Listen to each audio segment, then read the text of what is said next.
That's where we start. I can't believe it's already time for playoff action, but here we go. Esco and Two Harbors met in the Section 7A quarterfinals tonight. Boy, it was a beautiful night down at the Igloo. This Florida guy had his toque and gloves out for this one, and the action started early. Bredikoski's shot is blocked by the Agates defender, but it's senior Abriana Medill who's there to knock the rebound in, and just like that, Esco jumps to a 1-0 lead. Then just 6 minutes later, it's Medill on the free kick. Great setup to senior Gwendolyn Lilly, who scores on a beautiful header. Back-to-back strikes by Esco to double their lead. That kind of goal deserves a special handshake.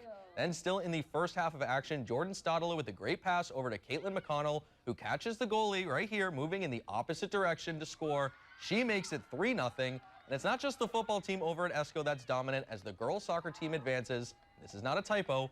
14-0 win over Two Harbors. And in other playoff action, the Railers and Hilltoppers met on the pitch with Marshall taking the victory by a score of 4-0. And still to come, will